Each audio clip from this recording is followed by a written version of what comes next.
which the cake would give me as it would pass over my tongue.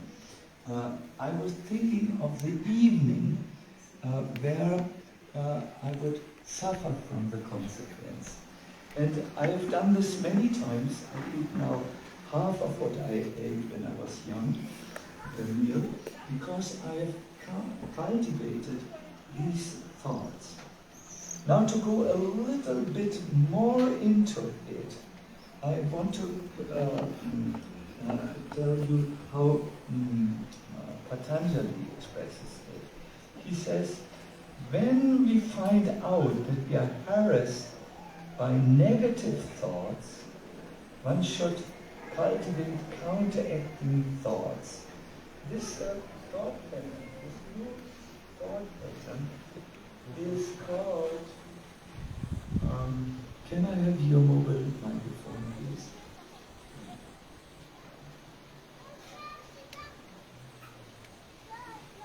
And can you have that?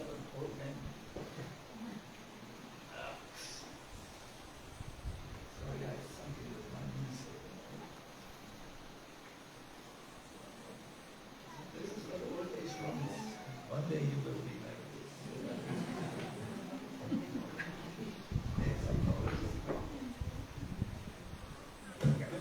Thank you. This is called in Sanskrit, it's a very important word for us here. Rati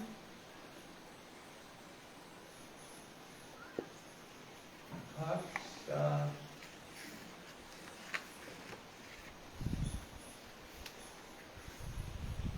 Bhava, or in English, opposite thinking. It will become very clear because we will make some exercises. This Pratipaksha Bhava has to be used when you come, for instance, in contact with negative thoughts like violence. At that time, you think of the ongoing suffering and ignorance which is created through violence.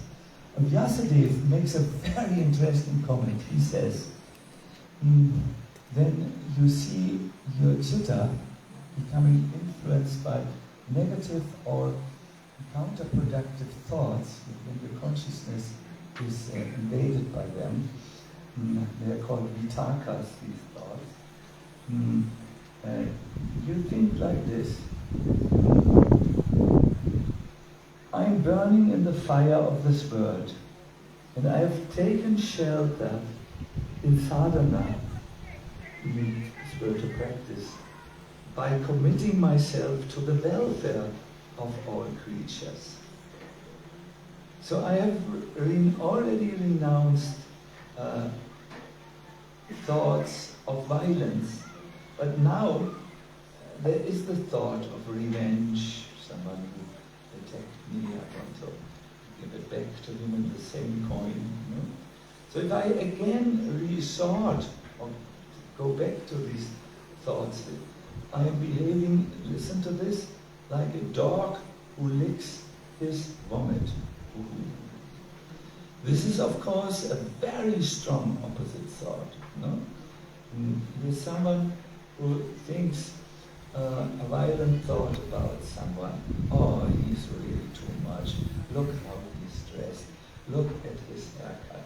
Look how he comes across, and so on. And the moment you feel yourself, you feel such a thing, you say, no, I've taken to the spiritual path to be compassionate, to be non-judgmental. Now if I go back to these old thoughts, it's really not good. And a strong image is used, the image of a canine, what is it, like a dog who licks something which he has already given up. So the more you start to discipline your mind by bringing it to an opposite thought, you can stop the negative thought pattern. You can eliminate it by the mind. I think deep inside, for instance, I want to now bring this in the frame of our sadhana chanting. Deep inside, we all want to be ecstatic. We all want to chant. We all desire the special blessings which come from good chanting. We want also to purify the mirror of our heart. We want to extinguish the miseries of material existence. We want to awaken our spiritual desires. But if we don't learn to practice opposite thinking at the time when we are lazy, when we are unmotivated, when we are in the superficial level of rejecting that what we know brings us where we want to go, then we can never get there. I took part in a japa meditation of japa workshop of God Brother Mahatma. I wanted to see what does he do. And he worked with affirmation, and I thought, oh no, affirmation, ego inflation practice. This is not what I do. I'm a strict philosopher. But I just tried what he wanted, what he said. He said, just say to yourself before you sit down, I want to chant. I'm so fortunate that I have the holy name. And now I get to chant. I'm so fortunate I have the time now, the opportunity to chant. And finally, I love to chant. I'm so fortunate that I love to chant. And you know, yes, on one level it's a mental game. You use one thought to go against another thought. But it is authorized in our scriptures. Even the Bhagavatam has something in the 7th canto on this. There's a series of things that, for instance, when you are covered with lusty thoughts, then, oh my God, I wish to remember this at this moment. How was it? Keshava Maharaj, are you with us? Do you remember? There's a list. I bring it to you tomorrow. What do you think when you have one thought to oppose it, and so on? It's an authorized process. It's called removing a thorn by another thorn. In other words, removing a not so good image in the mind with a mental attitude which is there. But then it says, it gives prescription how to deal with lust and greed and so on. It's always about thinking about the negative outcome which greed and anger bring about. And then it says one can obtain all this by serving that spiritual master. This is then the more spiritual approach. And don't worry, I will come to these more spiritual things. But I want to start where learn to express gratitude. I think we should not just say thank you, we should express it properly, but I will come to this.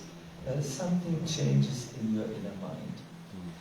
In Ramayana, the sage Valmiki says that expressing gratitude is actually a limb of Sanatana Dharma. I didn't know this. He says, Krititya parikatavyam esha dharma sanatana. One should acknowledge a favor and try to pay it back. This is Sanatana Dharma. So when something good was done to you, acknowledge it. You have done this, you have brought me water, or a Bharati garland, and so on, and try to give it back. This is Sacinandana. Krishna himself is eternally grateful.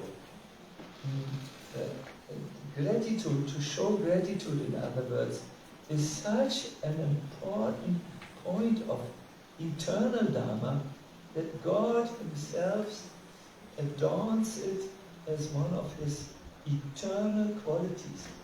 You all know from Nectar of Devotion, Rupa Goswami's list of 64 qualities of Krishna, and one of them is he's Krita Gyan, or grateful.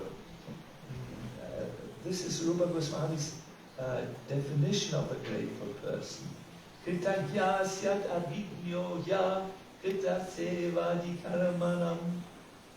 A grateful person is he who fully acknowledges the services and favors that others have performed for him.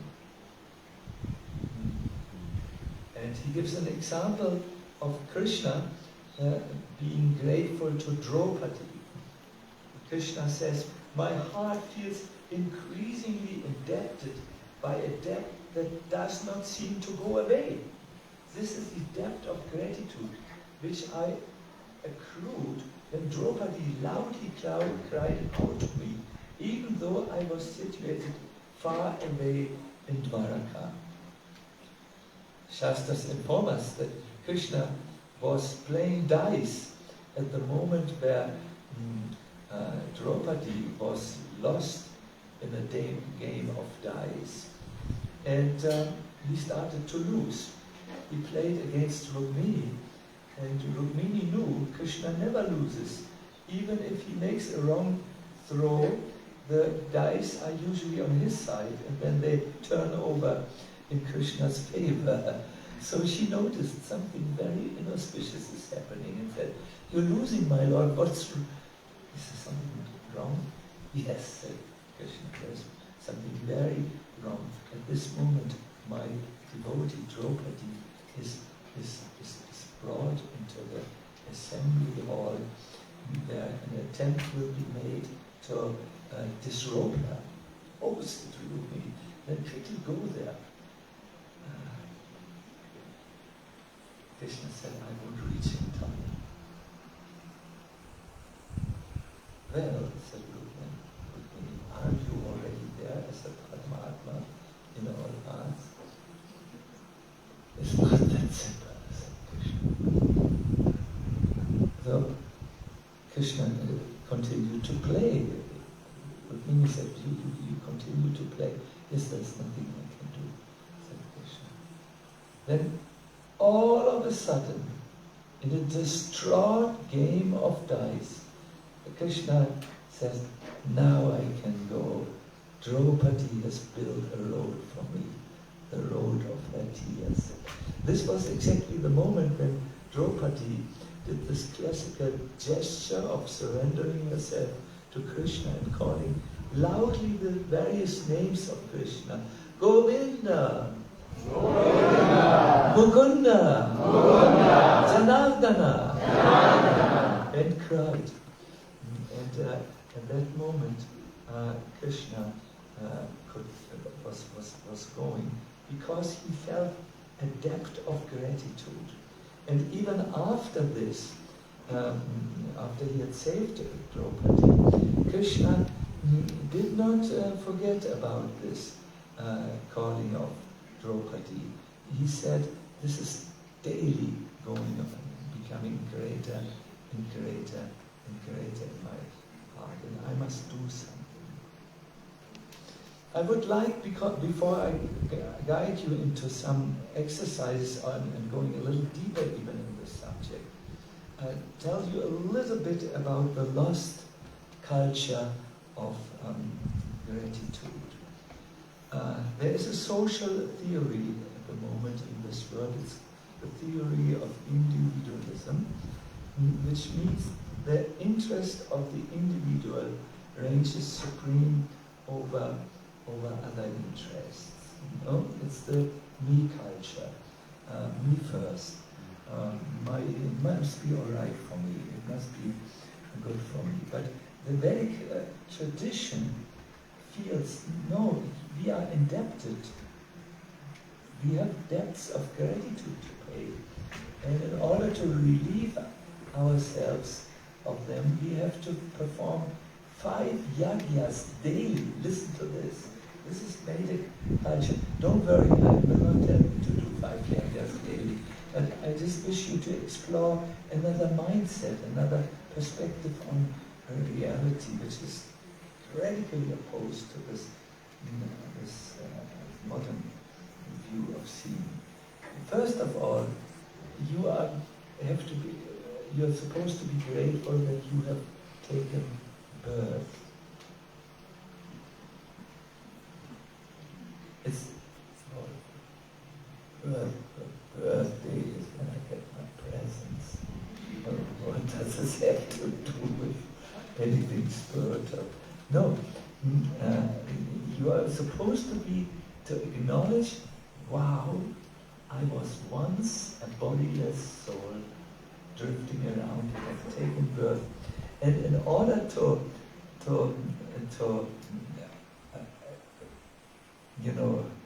how do you say, relieve yourself of this debt which you have, you think, who have I taken birth with?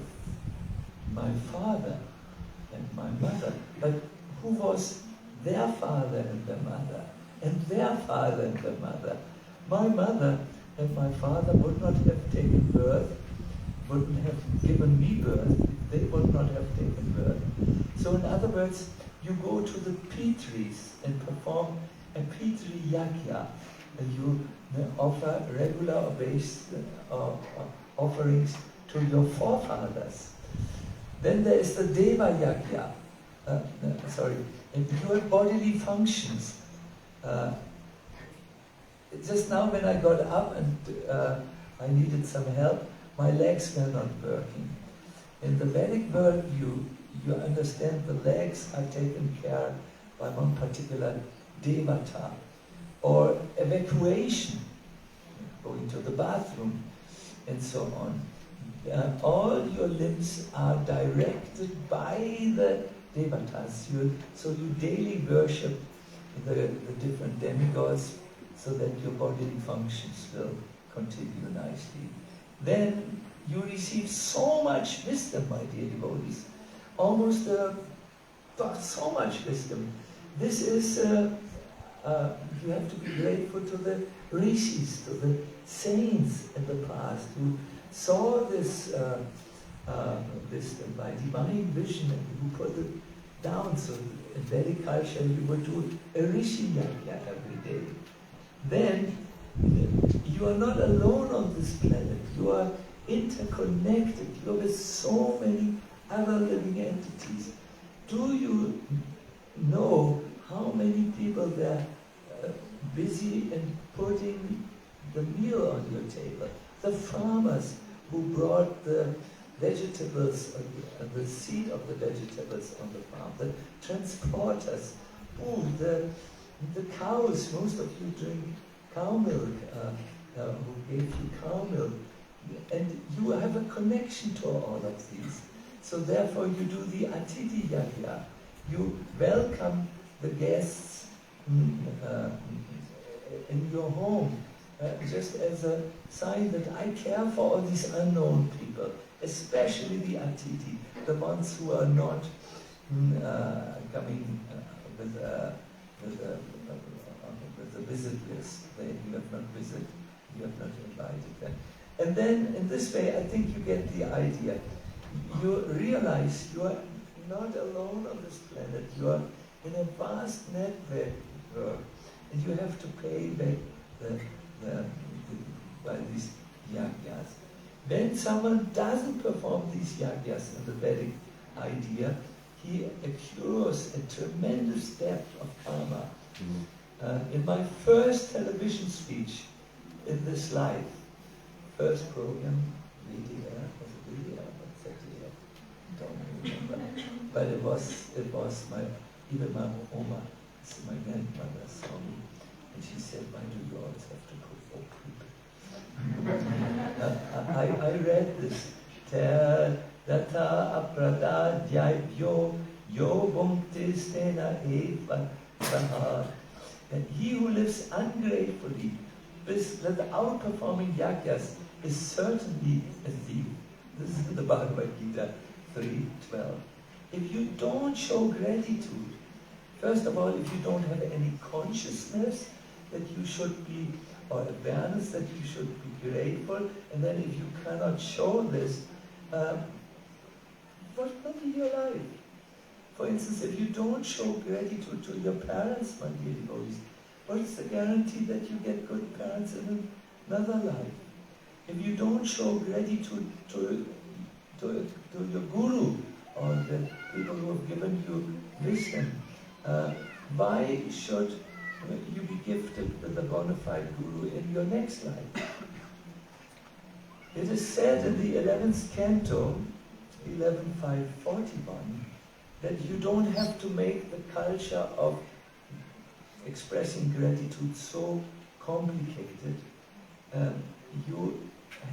It is said all types of living entities are parts of Lord Krishna, and by serving Krishna, you don't need to serve the Pitris, the ancestors, the Devas, the Rishis, the unannounced guests, and the Buddhas separately. Right? But if you serve Krishna, you know this from the Bhagavatam, 5th canto also, you give water to the root of the tree, and all the branches, twigs, and leaves are certainly water. But you have to show gratitude. I want to speak about one. This we already know, and we go, oh yeah, I'm so fortunate, I don't have to make my life more complicated. But there is one indebtedness which I personally have come to believe you can't avoid. It's the great indebtedness towards your parents. See, Krishna expresses the need to be grateful, of the need of each and every single individual to be grateful to his parents. In these words in the Bhagavatam. Sarvata sambhavo devo janita poshito yata natayo yati nirvesham pitromantya shatayusha. With this body, Krishna says, one can acquire all the goals of life. With this body, I can eat my goals, sensual delights. I can also pursue Dharma. I can inquire about my Dharma and do my Dharma. I can, with this body, do Sanatana Dharma and please Lord Krishna and so on. So with one's body, one can acquire all the goals of life. And it is one's parents who give the body birth and nourishment also. You see our highly concentrated Leela Shavanti. Later Shavanti, she has a baby and a mobile telephone. But see the baby, this lying on her, and she will know how to, she has given birth to the baby. I heard her husband was phoning me, now it's an important time, can you please pray? I did my best, and she takes so much care of the baby. The baby is practically always with you, isn't it? Always there, young time. And she will take care of his nourishment, she will feed the baby with just the right things the baby needs. And Krishna continues, For this, therefore, no mortal man can repay his debts to his parents, even if he served them for a full lifetime of 100 years. This gratitude towards one's parents has to be acknowledged first of all. Kritagya, then you have to express it in some practical actions. It's very, very important. You will hear in a moment why it is so important. So, again, what is gratitude? The Sanskrit term is kritagyata, which literally means acknowledgement of what has been done for us. You are aware enough, you are conscious enough, you are not foggy-brained, you are clear-brained, and you can acknowledge, oh, I see that, I see this. If my parents would not have been there, they wouldn't have felt so much the calling to bring a family into this world, then where would I be? Oh, and furthermore, if my parents wouldn't have fed me and protected me in all possible ways, how could I have this human form of life in which I can pursue Dharma, Artha, Karma, Moksha, and also the fifth goal of life, the desire to develop prema. So a grateful person is therefore known as Kritagya, literally, or a favor acknowledger. Favor means krita, and acknowledger means jnana. He knows this was done for me. This was very nice. On the other hand, my dear devotees, an ungrateful person is called in Sanskrit kritagna, is G, not this N and J.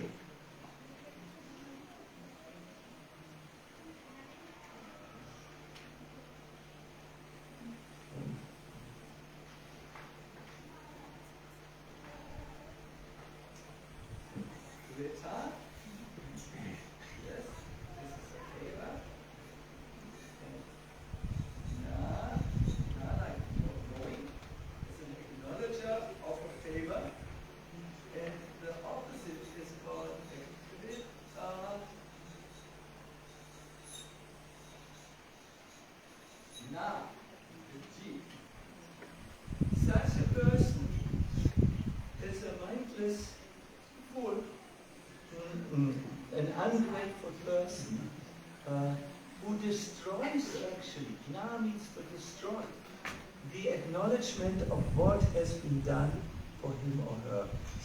The person goes actually against it and says, no, my father is an old Nazi. He has totally authoritarian educational methods. He spoiled me, and now I have to liberate myself from the bad things my father did to me. This is called a krita gna, someone who destroys the acknowledgement of what has been done for him or her. Prabhus, Matasis, we don't speak about educational methods here. We don't speak about childhood trauma, which has maybe also come together with the good things. We just speak about this one fact. We have received the body and we have been nourished by them. There is in the Ramayana a very interesting statement. It will be the last for today before I go into an exercise with you. There are atonements, says the Ramayana, suggested in scriptures for a person who kills a Brahmana. Oh, I killed a Brahmana. I must make an atonement. There are atonements for a person who drinks alcohol. Oh no, I was drinking alcohol. Missed, but I will make an atonement. atonement for one who steals wealth or who willingly breaks a vow. You can do good. You can write this again. However, there is no atonement anywhere for someone who is ungrateful. Wow! Ramayana. Quote Ramayana. Yes, we think it's an authorized scripture, so you might as well look at it on this, no? So, what you do is, with this idea of pratipaksha bhava, or opposite thinking, is you try to go to the place of gratitude, a place where the negative thoughts, which are, in this case, we talk about ungratefulness, or what is it called? Ungrateful, you're being ungrateful, is replaced with grateful. Yes. And you will see that especially teacher Pain has so many gifts for you, so many deeper understandings. In many cases, it has the powerful, almost explosive teaching of detachment from the world, which is so difficult for us to have. I know we had a very nice devotee in our zone. He was the leader of the zone. Something happened to him, but he was very nice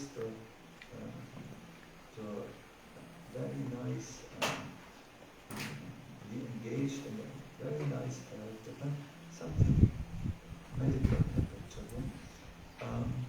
And he describes how Srila Prabhupada was very stern with him, and he sent him to the east. What is it called? East Germany, East Russia, over the Iron Curtain. Thank you. Sorry? He sent him over the Iron Curtain to a place, and he asked him to bring books, and he did this with he didn't want to go there. My dear devotees, going to the Iron Curtain countries, that was so discouraging. There was nothing to eat.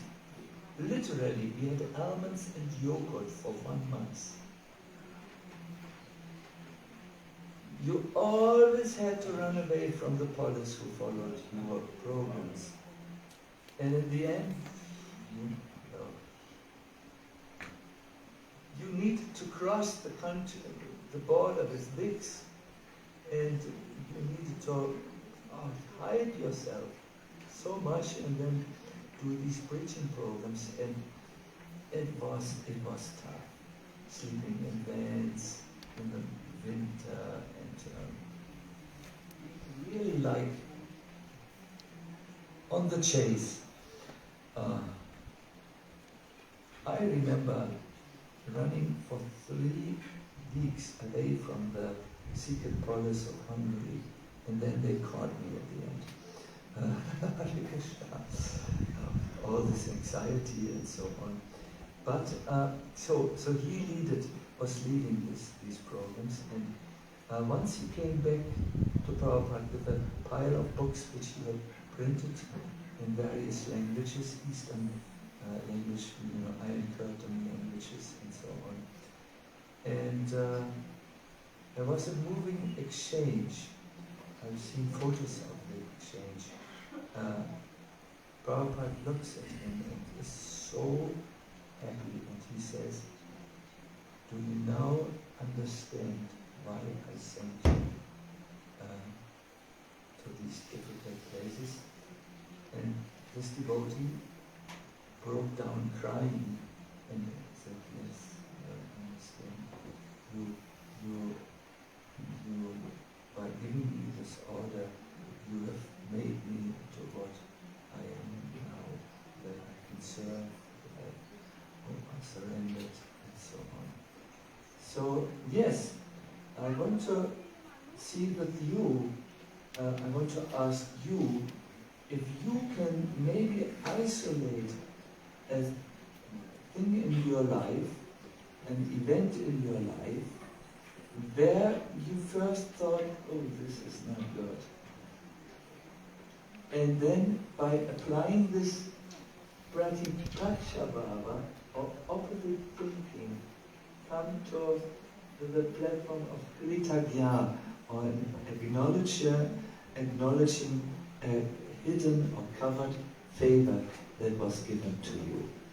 I request you to turn to your neighbor, and yes, I'm sorry, I know some of us are in the digesting mode and would like to be entertained, but no, not in this class. Later, yes, some entertainment will follow,